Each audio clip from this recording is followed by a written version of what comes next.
Israel secretly imprisoned an Australian man who worked for its Mossad spy agency because it believed he had divulged details of his work, an Australian news program has reported.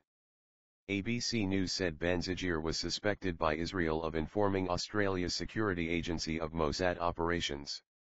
Last week, ABC identified Mr Zygier as Israel's so-called prisoner X, whose existence Israel never acknowledged.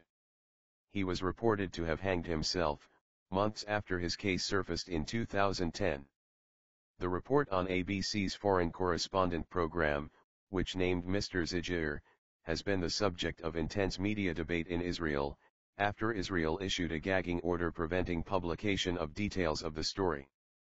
Restrictions were later eased and some Israeli members of parliament have called for an end to the practice of media censorship in the country-Italy mission.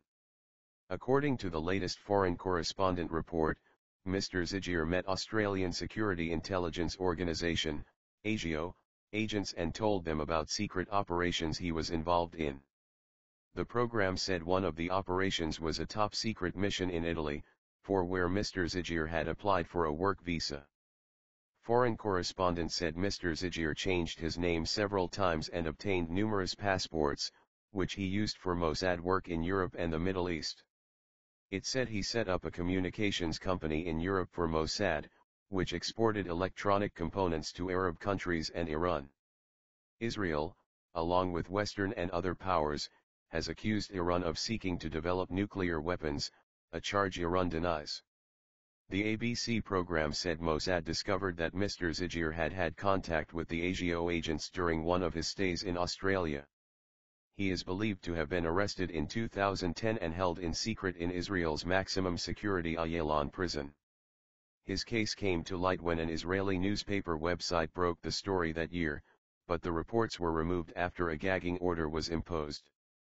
Mr Zygier is reported to have hanged himself, aged 34, in the prison in December 2010. On Sunday, Israeli Prime Minister Benjamin Netanyahu defended the necessity of keeping some information out of the public domain. "We are not like all other countries," he said. "We are more threatened, more challenged, and therefore we have to ensure the proper activity of our security forces. Allow the security forces to work quietly so we can continue to live securely and safely," he added.